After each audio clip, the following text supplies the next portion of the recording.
Hello, my dear friends. Welcome back to my channel Tutor at Your Home. Friends, आज हम आपके लिए एक नई पोइट्री लेके आए हैं जो कि क्लास 9th की है, the road not taken. So friends, ये पोइट्री अगर आप देखे जाएं तो इनके जो राइटर हैं वो है रॉबर्ट फ्रॉस्ट। और ये पोइट्री उनकी one of the best poem में से है। ये पोइट्री आपको सबसे ज़्यादा मोटिवेट करती है। लाइफ में जब भी कुछ ऐसी सिचुएशन आती है जहाँ आप डिसीज़न नहीं ले पाते हैं, तो ये पोइट्री आप ज़रूर पढ़िए। आपको बहुत ज़्यादा मोटिवेट करेगी और आपको डिसीज़न लेने में भी हेल्प करेगी। चलिए तो स्टार्ट करते हैं रॉबर्ट फ्रॉस्ट की सबसे famous poem the road not taken, और ये मेरी भी सबसे ज़्यादा फेवरेट है। सो यहाँ जो लाइन स्टार्ट है यहीं से स्टार्ट करते हैं। This well known poem is about making choices. देखिए, ये जो पोइट्री है, ये पूरी पोइट्री किसके बारे में लिखी गई है कि हम लाइफ में किस तरह से डिसीज़न लेते हैं। हमारी लाइफ में जो भी चॉइसेस होती है उसके अकॉर्डिंग ही हमारा फ्यूचर जो है शेप होता है। हम सबकी लाइफ में कभी ना कभी ऐसी सिचुएशन आती है जब हम किसी डिलेमा में होते हैं, जब हम कभी ऐसी सिचुएशन में आके फंस जाते हैं कि हम चूज़ नहीं कर पाते कि हम क्या चॉइस करें। हम ये चॉइस करें कि हम ये चॉइस करें, बट एनीवे हमको चॉइस लेनी होती है, हमको डिसीज़न लेना होता है और किसी एक रास्ते को चुनकर उसके ऊपर हमको चलना पड़ता है। सो यहाँ पर रॉबर्ट फ्रॉस्ट भी यही कह रहे हैं रीडर्स से। रॉबर्ट फ्रॉस्ट, सबसे पहले ये भी देख लीजिए कि रॉबर्ट फ्रॉस्ट कौन थे। रॉबर्ट फ्रॉस्ट जो थे वो एक अमेरिकन पोएट हैं। हम ज़्यादा डिटेल में नहीं जाएंगे। आप बस इतना याद रखिए कि रोड नॉट टेकन पोइट्री का अगर पूछा जाए कि कौन है उनका पोएट, तो आप वहाँ पर क्या टिक करके आएंगे? Robert Frost. रॉबर्ट फ्रॉस्ट की बहुत सारी पोइट्री है, आप क्लास 10th में भी इनकी पोइट्री के बारे में पढ़ेंगे। An American poet who writes simply but insightfully about common ordinary experience। देखिए, उन्होंने अपने हमेशा मतलब कि बहुत ही ऑर्डिनरी से एक्सपीरियंसेस के बारे में, बहुत ही कॉमन सी लाइफ को कवर किया है इन्होंने अपनी पोइट्री में। यहाँ से हमारी पोइट्री स्टार्ट हो रही है। सो अगर आप पोइट्री को देखेंगे तो आपकी पोइट्री में 4 स्टेंजा हैं, है ना? 1 2 3 4 4 stanza and each stanza has 5 lines। ठीक है, सो हम स्टैंजा वाइज चलेंगे। फर्स्ट स्टैंजा डिस्कस करके हम दूसरा स्टैंजा डिस्कस करेंगे। मैं आपके लिए रीड भी करते जाऊंगी, आपको लाइन बाय लाइन एक्सप्लेन करूंगी। प्लीज़ आप इसको बहुत अच्छे से समझेगा, बहुत डिटेल में समझेगा, क्योंकि ये सिर्फ एग्ज़ाम पर्पस के लिए ही इम्पॉर्टेंट नहीं है, आपकी लाइफ के लिए भी बहुत ज़्यादा इम्पॉर्टेंट पोइट्री है। So let's start. सो यहाँ क्या लिखा है फर्स्ट पोइट्री में, फर्स्ट लाइन में, sorry. Two roads diverge in a yellow wood and sorry I could not travel both and be one traveller long I stood and looked down one as far as I could to where it bent in the undergrowth. ना see, यहाँ पर situation है। Situation क्या है? जो poet है, जो writer है ना, वो एक ऐसी जगह आके रुक गया है जहाँ से क्या है कि 2 रास्ते जाते हैं। वो कहीं खड़ा है जहाँ से 2 रास्ते जाते हैं, है ना? और ये दोनों रास्ते कहाँ जाके गुम हो जाते हैं? एक येलो सी वुड में। अब ये येलो वुड क्या है? येलो वुड का मतलब क्या है यहाँ पर? फॉरेस्ट। येलो वुड का मतलब क्या है यहाँ पर? फॉरेस्ट। अब आप बोलेंगे फॉरेस्ट तो येलो नहीं होता है ना? तो आप ध्यान दीजिएगा कि येलो कब हो जाएगा? वो जब ऑटम का टाइम होगा। तो प्रोबेबली जब ये पोइट्री लिखी गई तब उस समय कौन सा सीज़न चल रहा था? ऑटम चल रहा था, है ना? ऑटम का सीज़न तब होता है जब पत्ते झड़ते हैं, और जब पत्ते झड़ते हैं तो जो रोड होती है पत्तों की वजह से कैसी दिखने लग जाती है? येलो। इसलिए इन्होंने यहाँ पर ये मेंशन किया येलो वुड, है ना? और वुड मतलब लकड़ी होती है, और वुड मतलब यहाँ पर क्या है? यहाँ हम वुड का मतलब क्या निकालेंगे? फॉरेस्ट। तो वो ऐसे सिचुएशन में खड़े हैं, ऐसे रोड पर खड़े हैं जहाँ से, मतलब ऐसी जगह से खड़े हैं जहाँ से कितने रास्ते जाते हैं? 2 रास्ते जाते हैं। 2 रास्ते जाते हैं। डाइवर्ज मतलब सेपरेट हो रहे हैं। डाइवर्ज का मतलब क्या हो रहा है? सेपरेट। एंड वो अपने आप को क्या बोल रहे हैं? अपने आप को वो सॉरी बोल रहे हैं कि सॉरी बीइंग वन ट्रैवलर, क्योंकि मैं तो एक ही व्यक्ति हूँ, एक ही ट्रैवलर हूँ। तो बीइंग वन ट्रैवलर मैं दोनों रास्तों पे नहीं जा सकता। तो दोनों रास्ते पर जब मैं नहीं जा सकता तो मुझे कोई भी एक रास्ता अपने जीवन के लिए, अपने फ्यूचर के लिए चुनना होगा, है ना। तो क्या बोलते हैं उस एंड सॉरी, अपने आप को क्या बोलते हैं, and sorry I could not travel both, मतलब आप दोनों रास्ते पे तो नहीं जा सकते ना। अब जब भी कहीं खड़े होंगे तो कोई एक ही रास्ता चुन पाएंगे एक वक्त में। एंड बी वन ट्रैवलर मतलब मैं बीइंग वन पर्सन, बहुत देर तक, लॉन्ग आई स्टूड मतलब बहुत देर तक वो वहाँ खड़े रहते हैं और उन दोनों रास्तों को क्या करते रहते हैं, देखते रहते हैं, है ना। जितनी दूर तक, क्या लिखा है, एंड लुक डाउन, जो ये रास्ता जहाँ भी निकल रहा था, जहाँ भी जा रहा था, तो उस रास्ते को देख रहे थे और क्या बोलते हैं, look down one as far as I could, मतलब जितनी दूर वो इस रास्ते को देख सकते थे वहाँ तक ये रास्ते को देखते रहते हैं। और क्या देखते हैं और क्या पाते हैं कि कहाँ बैंड हो रहा है, तो टू वेयर इट बैंड मतलब कहाँ जा रहा है, कहाँ मुड़ रहा है।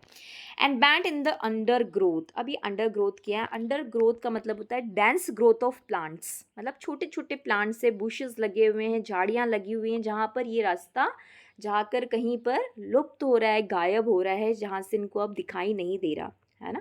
बहुत सारी छोटी छोटी झाड़ियाँ जो हैं, जिनको आप बुशेस बोलेंगे, वो लगे हुए हैं, उसके अंदर ये रास्ता कहीं मुड़ जाता है, ठीक है।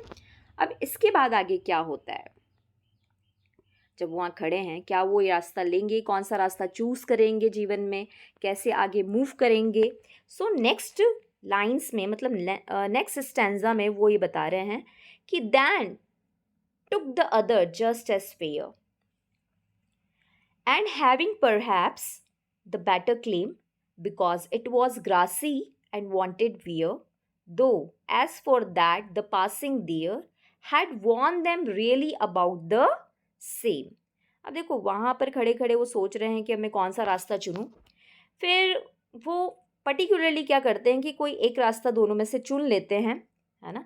क्योंकि उनको ऐसा लग रहा था कि जो रास्ता, मतलब जितना फेयर ये एक रास्ता, उतना ही फेयर वो दूसरा रास्ता भी उनको दिखाई दे रहा था। जस्ट एज फेयर मतलब as good as the other one, मतलब एक रास्ता जितना अच्छा लग रहा था उनको वहाँ खड़े होते हुए, उतना ही अच्छा रास्ता दूसरा भी लग रहा था। उनको लग रहा था कि अगर मैं इस रास्ते पे भी चलूँगा तो शायद मुझे अपनी मंजिल मिलेगी, चाहे शायद मुझे अपना फॉर्च्यून आगे मिलेगा। वैसा ही दूसरा रास्ता भी उनको लग रहा था, सेम, है ना। तो इसलिए वो बोल रहे हैं कि just as fair and having perhaps, और वो ये सोच रहे हैं कि ये रास्ता मेरे लिए एक बेटर ऑप्शन होगा। तो that's why he is saying the better claim. Better claim का मतलब होता है कि उनके लिए ये शायद बेटर ऑप्शन होगा, जो भी रास्ता उन्होंने चुना। और क्यों चुना, because it was a grassy, it was grassy मतलब उस रास्ते पर क्या थी, बहुत सी घास उगी हुई थी। देखिए आपने कभी भी देखा होगा, जो रास्ता, मैं रोड की बात नहीं कर रही हूँ, मैं ऐसे रास्ते की बात कर रही हूँ जहाँ पर पगडंडी वाले जो रास्ते होते हैं, जब आप ज़्यादा उन रास्तों पे नहीं जाते तो उन रास्तों पे क्या उग जाती है, घास उग जाती है। और एक रास्ता ऐसा होता है यूज्ड वाला, जो बहुत बार यूज़ किया हुआ होता है, तो हमको ऑटोमेटिकली पता चल जाता है कि हाँ ये रास्ते पे तो लोग आते जाते रहते होंगे, है ना। तो उन्होंने ये रास्ता क्यों चुना, क्योंकि उनको क्या लग रहा था, बिकॉज इट वॉज ग्रासी, क्योंकि वो ग्रासी था, है ना, उस पर क्या उगी हुई थी, घास उगी हुई थी। एंड वॉन्टेड वियर मतलब nobody has use it, unused था पूरा, अनयूज्ड था। अब कैसे पता चला उनको कि ये अनयूज्ड है, क्योंकि उसके ऊपर क्या लगी हुई थी, grass. Though as for that the passing there had worn them really about the same.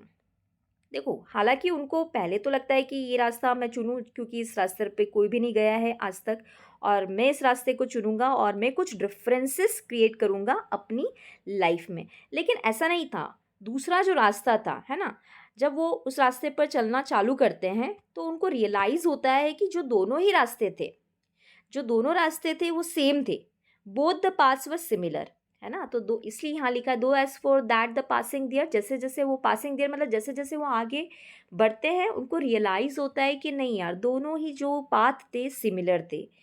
तो हमारी लाइफ में भी ऐसा ही, इवन इन आवर लाइफ क्या है कि if we take any path, अगर हम कोई भी एक पाथ या एक ऑप्शन हम चूज़ करेंगे, है ना, तो हमको सेम बेनिफिट या सेम डिसएडवांटेज या सेम प्रॉब्लम या सेम चैलेंजेस फेस करने को मिलेंगे, ज़रूरी नहीं है कि हमने कोई एक रास्ता चुना तो हो सकता है स्टार्टिंग में बहुत ज़्यादा हमको ईज़ी लगे, लेकिन बाद में हो सकता है उस पे जाकर हमको डिफ़िकल्टी फ़ेस हो।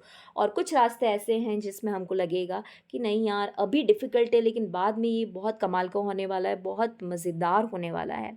लाइफ़ में भी ऐसे ही होता है ना, जब हम कभी चॉइस नहीं कर पाते या हम कभी कोई टफ़ रास्ता चुनते हैं। देखो, मैं तो आपको यही सजेस्ट करूँगी कि हमेशा लाइफ़ में वो ट्राई करिए जो किसी ने ट्राई नहीं किया। इम्पॉसिबल को ही पॉसिबल बनाइए, तभी तो मज़ा आएगा ना। क्योंकि जो पॉसिबल है वो पॉसिबल क्यों है? क्योंकि बहुत से लोगों ने उस चीज़ को चूज़ कर लिया है, बहुत से लोग वो चीज़ कर चुके हैं, इसलिए वो तो सबको कैसा लगने लगा है पॉसिबल। जब आप इम्पॉसिबल को हिट करते हैं, तब आप वंडर्स क्रिएट करते हैं अपनी लाइफ में, है ना? और दूसरे लोगों के लिए भी एक गोल सेटअप करते हैं, है ना? चलिए, अब हम थर्ड पैराग्राफ देख लेते हैं। अब हमारा जो पोएट है उसने चूज़ कर लिया है, उसने उस पे वॉक करना स्टार्ट कर दिया है, चाहे उसके ऊपर अब उसको डिफ़िकल्टी मिले या जो भी मिले, है ना? बट अब फाइनली उसको उस रास्ते पर आगे बढ़ना है। Let's read the third stanza. And both that morning equally lay in leaves, no step had trodden black, oh, I kept the first for another day. Yet, knowing how way leads on to way, I doubted if I should ever come back. बहुत ही कमाल की line है, बहुत ही कमाल की line यहाँ पर लिखी है। देखिए, यहाँ पर वो स्टार्टिंग में कह रहे हैं कि मॉर्निंग में जब मैं वहाँ पर स्टैंड होकर दोनों रास्तों को देख रहा था, तो दोनों ही रास्ते सिमिलर, एक जैसे दिखाई दे रहे थे मॉर्निंग में। दोनों पर क्या थी? लीव्स थी, है ना?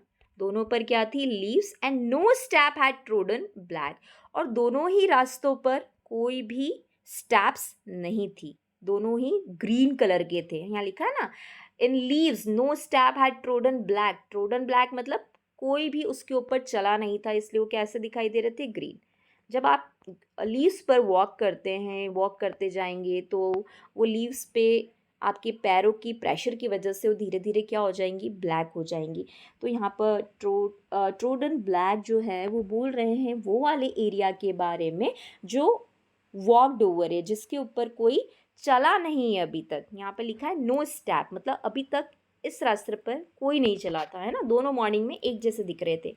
फिर वो अपने आप को समझाते हैं कि oh, I kept the first for another day, मतलब मैंने फिर सोचा कि कोई बात नहीं, मैं इस रास्ते को किसी और दिन के लिए रखूँगा। लेकिन फ्रेंड्स, ऐसा नहीं होता है। जब आप कोई जीवन में एक चीज़ को डिसाइड करते हैं, मैं कोई छोटी-मोटी चीज़ों की बात नहीं कर रही हूँ, मैं बड़े गोल्स की बात कर रही हूँ। जब आप कोई चीज़ डिसाइड करते हैं तो आपके पास बहुत ही ऐसा वक़्त नहीं मिल पाता आपको कि आप वापस से रिवर्स आएँ और चीज़ों को समझकर फिर से कोई नई चीज़ चूज़ करें, है ना? तो वो अपने आप को सिर्फ समझा रहे हैं कि oh, I kept the first for another day, मतलब वो रास्ता जो है उसको मैं अभी के लिए छोड़ता हूँ, उसको मैं कभी और ट्राई करूँगा। Yet knowing how way Leeds on two way, yet उनको पता है कि वो कभी भी इस रास्ते पर रिटर्न नहीं आ पाएंगे, है ना? जैसे कि क्या होता है कि जब आप लाइफ में कुछ बनने का सोचते हैं, कोई आपका गोल होता है, और जब आप सिर्फ एक चीज़ को फिक्स कर लेते हैं अपने जीवन में, तो आपके लिए वापस रिटर्न आना और एक नया रास्ता या नया करियर चूज़ करना बहुत ज़्यादा डिफ़िकल्ट हो जाता है ना? और रेयरेस्ट पीपल होते हैं ऐसे जो ऐसा करते हैं कि मतलब पहले गोल कुछ और सेट किए थे एंड देन उनको रियलाइज़ होता है कि नहीं, this is not my dream, and they are returning back and choosing the other one and creating histories. ऐसा भी होता है बहुत सी बार, एंड हुआ भी है लोगों के साथ में, है ना? तो वो डाउट कर रहे हैं कि आई doubted if I should ever come back, मतलब मुझे अपने आप पर खुद पर डाउट है कि क्या मैं कभी रिटर्न आ पाऊँगा या मैं वापस उस रास्ते पर जा पाऊँगा जो मैंने अभी के लिए टाल दिया है ना? वो बहुत अच्छे से, बिकॉज़ वो बहुत अच्छे से जानते हैं कि उनके लिए पॉसिबल नहीं है कि वापस से वो उस रास्ते पर आएँ, है ना? तो हमारी लाइफ में भी ऐसा ही है कि एक बार जब आप कोई ऑप्शन को चूज़ करते हैं, तो हमको उसी पर आगे बढ़ते रहना चाहिए। कभी ना कभी हमको मंज़िल ज़रूर मिलेगी, क्योंकि हमारे पास कभी चांस नहीं होता है कि फिर से हम वो सारी इतनी मेहनत कुछ करें और फिर से कुछ से नया क्रिएट करें। और ऐसे लोग अगर कुछ करते हैं तो वो हिस्ट्री क्रिएट्स करते हैं फिर, है ना? चलिए अब नेक्स्ट और हमारा लास्ट स्टैंजा है पोइट्री का। ये भी बहुत ही प्यारा है, बहुत ही अच्छे तरीके से उन्होंने इसको एंड किया है रॉबर्ट फ्रॉस्ट ने। I shall be telling this with a sigh, somewhere ages and ages hence, two roads diverged in a wood, and I took the one less traveled by, and that has made all the difference. देखिए यहाँ पर साय का meaning क्या है। साय साय का meaning है एक deep breath लेके अपने आप से बोल रहे हैं कि यार कि इन फ्यूचर मतलब जब बहुत आगे वक्त गुजर जाएगा है ना, he will take a deep breath और अपने आप को बोलेंगे, अपने आप को बताएंगे, अपने आप को वो कहानी फिर से बोलेंगे कि यार एक समय था, देयर वॉज अ टाइम, मैं एक ऐसे पॉइंट पर खड़ा था, ऐसी सिचुएशन पर खड़ा था अपनी लाइफ में कि मेरे पास कितने ऑप्शन थे, दो। मेरे पास टू ऑप्शन थे, but being a traveller, being a human being, being a one person, में सिर्फ एक ही कोई रास्ता चुन सकता था। और मैंने कौन सा रास्ता चुना? मैंने वो रास्ता चुना जो बहुत कम लोगों ने ऑप्ट किया था, है ना। क्या लिखा? I took the one less travelled by. यहाँ इन दो लाइन में वो क्या कह रहे हैं कि मतलब एक वक्त था, अपने आप से बोल रहे हैं कि कहाँ खड़ा था मैं ऐसी जगह खड़ा था जहाँ पर टू रोड्स थे, डाइवर्स हो रहे थे, मतलब सेपरेट हो रहे थे, वुड में मतलब फॉरेस्ट में, और कौन था? सिर्फ मैं था।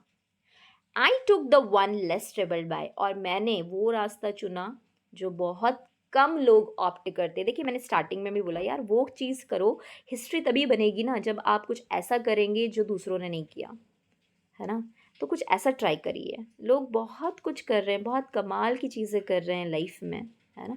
तो हमारा एक कोई ऑब्जेक्टिव होगा, अगर कोई हमारा गोल होगा जिससे आपको किक मिले, है ना, तो वो आप अपनी गोल बनाइए और उसी पर आगे बढ़िए। फिर लास्ट में लिखते हैं and that has made all differences, और उसी के वजह से जो कुछ मैं आज हूँ वो उसी के वजह से हूँ कि जो ऑप्शन, जो चॉइस मैंने करी, उसी की वजह से आज मैं एक सक्सेसफुल पर्सन हूँ।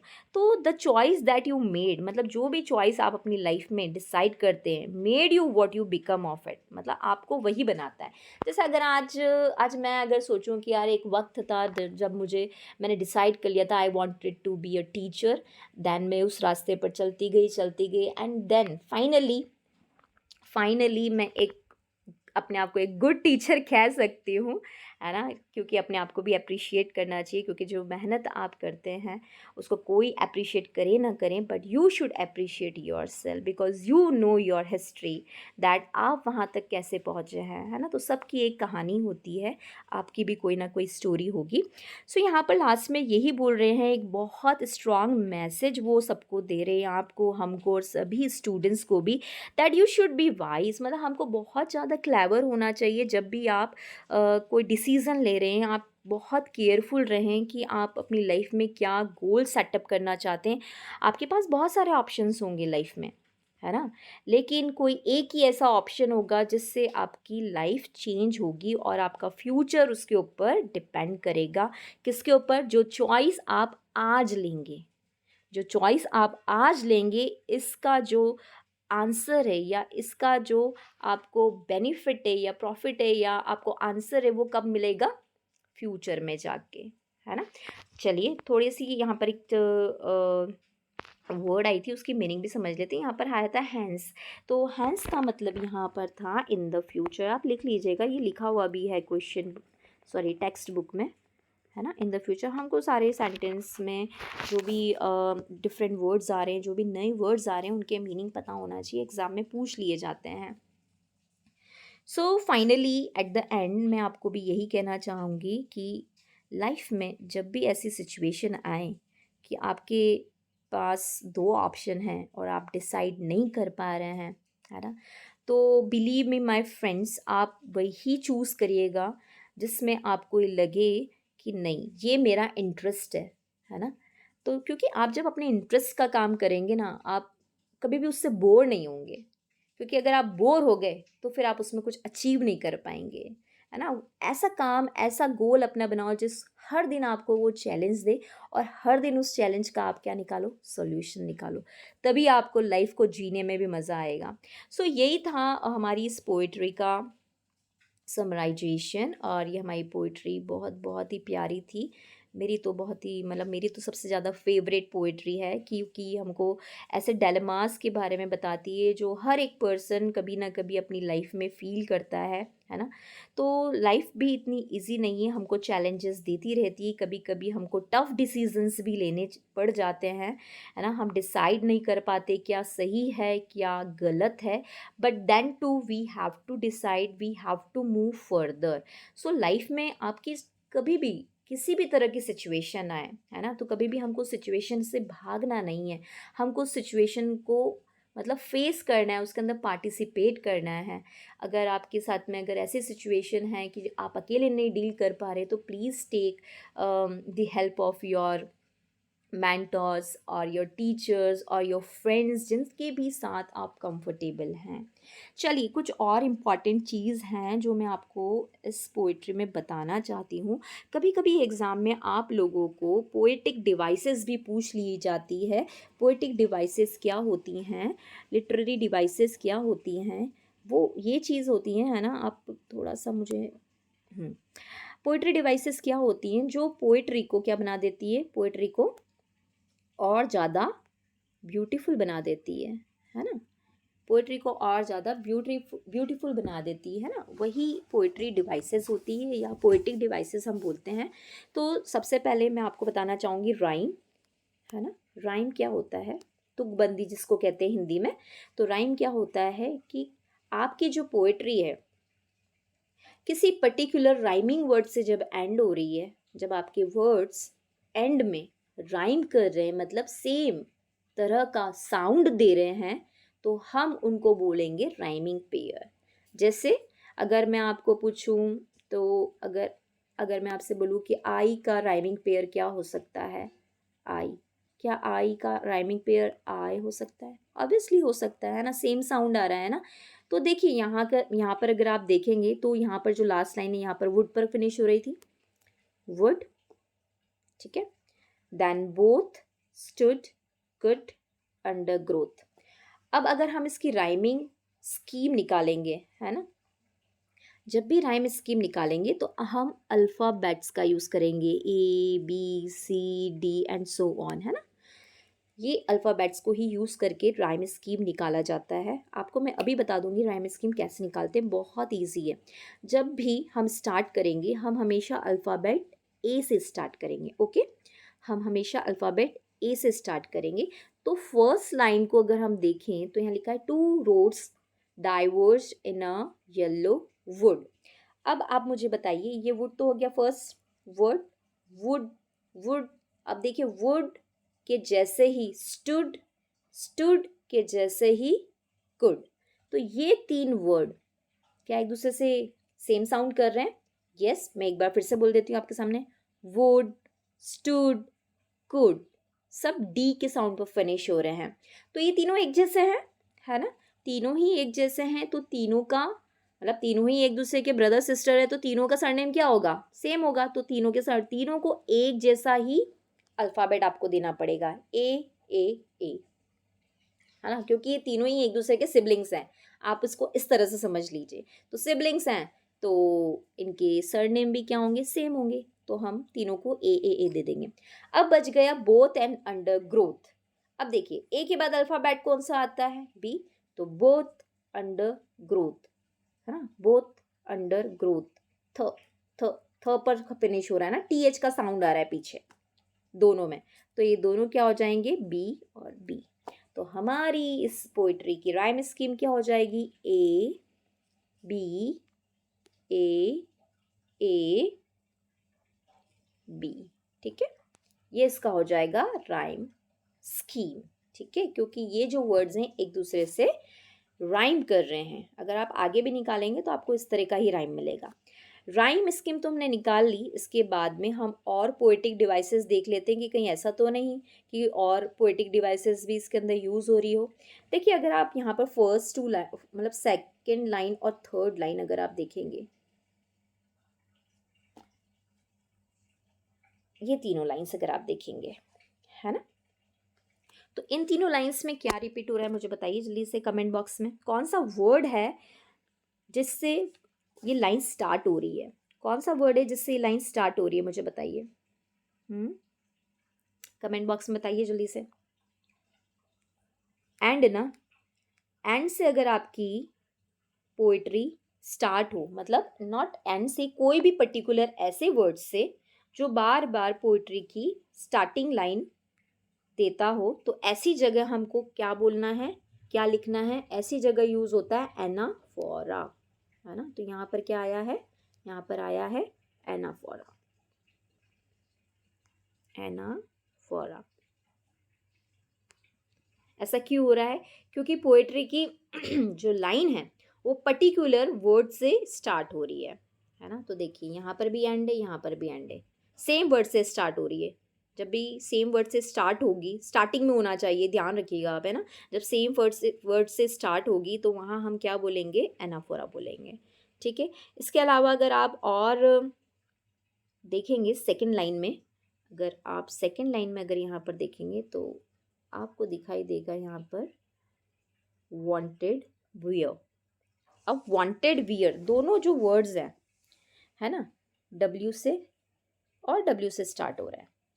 तो जब दो ward side by side same sound से, है ना, सेम वर्ड साउंड से, पर्टिकुलर अल्फाबेट साउंड से, not word, particular alphabet sound से अगर स्टार्ट होंगे तो वहां पर क्या कहलाएगा? अलिट्रेशन कहलाएगा। क्या कहलाएगा? अलिट्रेशन, है ना। जैसे आपने हिंदी में बहुत अच्छा सा, मैं आपको एग्जाम्पल देती हूँ, आपने सुना ही होगा, चंदू के चाचा ने चंदू की चाची को चांदनी चौक में चांदी की चम्मच से चटनी चटाई। तो देखिए इस पूरी लाइन में क्या है? अलिट्रेशन है, क्योंकि सारे ही वर्ड है ना सेम, एक सेम लेटर से स्टार्ट हो रहे, च च च च च, है ना। तो यहाँ पर हमको सिर्फ ये देखना है कि दो या दो से ज़्यादा अगर वर्ड है और सेम अल्फ़ाबेट से स्टार्ट हो रहे हैं तो आप वहाँ पर क्या लगा के आएंगे? अलिट्रेशन लगाएंगे। आपको पता है एग्जाम में कैसे पूछा जाएगा? ये लाइंस दे देगी, सॉरी, वहाँ पर आपको ये लाइन दे दी जाएगी पूरी, और इसको पर्टिकुलर हाईलाइट करके पूछ लिया जाएगा कि बताइए इसके अंदर कौन सा पोएटिक डिवाइस है ना, पर्सोनिफिकेशन है, अलिट्रेशन है, एनाफोरा है ना, या पन है, कुछ भी पूछ लिया जाएगा। तो आपको पता होना चाहिए ना, क्योंकि मैम ने आपको बताया है। अब यहाँ पर आपने वीडियो देख लिया तो आपको पता है कि यहाँ पर वांटेड वियर में क्या आ रहा है? अलिट्रेशन आ रहा है। तो आप अच्छे से वहाँ पर लगा के आएंगे, ठीक है। देखिए अगर आप और यहाँ पर फर्स्ट स्टैंजा में अगर बात करते ना, तो फर्स्ट स्टैंजा में रिपीटेशन भी था। रिपीटेशन का था? आई का। यहाँ पर आई था, यहाँ पर भी आई था, यहाँ पर भी आई था। रिपीटेशन कब होता है? रिपीटेशन तब होता है जब एक ही वर्ड बार बार, सॉरी, जब एक ही वर्ड बार बार रिपीट हो रहा हो तो रिपीटेशन कहलाएगा। यहाँ पर टी आएगा, है ना। सो यहाँ पर आई आई आई रिपीट हो रहा है ना। और है क्या पोएटिक डिवाइसेस यहाँ पर? थर्ड स्टैंजा में देखिए, अच्छा थर्ड स्टैंजा में भी देख लीजिए अब। यहाँ पर फर्स्ट फोर अभी मैंने बताया, एफ एफ क्या हो सकता है? अलिट्रेशन, क्योंकि दोनों वर्ड सेम अल्फ़ाबेट से स्टार्ट हो रहे हैं, अलिट्रेशन, ठीक है। ये मार्क कर लीजिएगा आप अपनी बुक में, आपको हेल्प करेगा। अब देखिए एक लास्ट क्वेश्चन आपसे क्या पूछ सकता है एग्जाम में, एग्जामिनर आपसे ये पूछ सकता है कि भैया ये जो पूरी पोएट्री आपने पढ़ी, ये जो पूरी पोएट्री आपने पढ़ी, ये क्या किसको दर्शाती है? तो अरे हम पूरी पोएट्री में यही बात कर रहे थे कि लाइफ में ऐसा होगा, लाइफ में वैसा होगा। तो ये किसको सिंबलाइज करती है? अगर मैं आपसे पूछूं कि ये किसको सिंबलाइज करती है, तो ये किसको सिंबलाइज करती है? ये सिंबलाइज करती है लाइफ को, है ना। क्योंकि अगर आप देखेंगे तो यहाँ स्टार्टिंग में भी लिखा ही है ना, this well known poem is about making choices and the choices that shape us, मतलब shape life. So this is all about this poetry. इसके अलावा अगर आप देखेंगे तो यहाँ पर आपको ग्लॉसरी दे रखा है जिसके अंदर आपको कुछ वर्ड्स के मीनिंग मिल जाएंगे। देन यहाँ पर कुछ क्वेश्चंस हैं, बहुत इजी हैं, आप आराम से अब कर लेंगे। मैंने इन सब की मीनिंग्स आपको बता दिए हैं। Where does the traveller find himself, कहाँ अपने आप को फाइंड करता है वो कहाँ खड़ा है ना। He finds himself standing just in front of two roads and they were diverging in a yellow wood। आप ये लिख सकते हैं। what problem does he face, उसकी प्रॉब्लम क्या थी कि there were two roads and he had to opt one, उसको सिर्फ एक ही ऑप्ट करना था। फिर यहाँ पर ये कुछ वर्ड्स हैं, फ्रेजेस हैं जिनके मीनिंग्स आपको लिखने हैं। Yellow wood, it was grassy and wanted wear. मैंने इन फ्रेजेस को ऊपर पोइट्री में भी डिस्कस किया है, आप इनको वहाँ से भी लिख सकते हैं। थर्ड क्वेश्चन क्या है, is there any difference between the two roads as the poet describe them. In stanza 2 and 3 में आपको इसका आंसर मिलेगा in the last 2 lines of the poem, है ना। कुछ खास क्वेश्चंस नहीं है इसके अंदर वैसे तो, बट फिर भी आप इनको अटैम्प्ट करिए, ठीक है। चलिए, so this is all about this poetry. I hope ये पोइट्री आपको पसंद आई होगी और रॉबर्ट फ्रॉस्ट भी पसंद आए होंगे, है ना। इनको याद रखिएगा क्योंकि ये आपका साथ आगे तक देंगे, ये बहुत आने वाले हैं। 10th में, 11th में, 12th में, हर जगह मिलेंगे ये, तो इनको नहीं भूलना, है ना। और इनकी पोइट्री को तो बिल्कुल मत भूलना क्योंकि इनकी पोइट्री बहुत कुछ सिखाती है हमको। सो आई होप आपको ये पोइट्री पसंद आई या समझ आई। अगर आपको समझ आई है तो प्लीज़ इस वीडियो को लाइक कर दीजिएगा ज़रूर, इसको शेयर कर दीजिएगा अपने दोस्तों को भी। अगर इसके जो भी ऑब्जेक्टिव क्वेश्चंस होंगे उसके ऊपर भी मैं वीडियो कवर कर लूँगी, ओके। एंड अगर आपको लगता है कि पोएटिक डिवाइसेस और अगर अच्छे से समझनी है तो प्लीज़ मुझे कमेंट बॉक्स में कमेंट कर दीजिएगा, तो मैं कभी होगा तो उस पर भी वीडियो कवर कर लूँगी। सो लाइक कर दीजिए, शेयर कर दीजिए एंड कमेंट भी कर दीजिएगा। Now at last, thank you for watching my video. Thanks.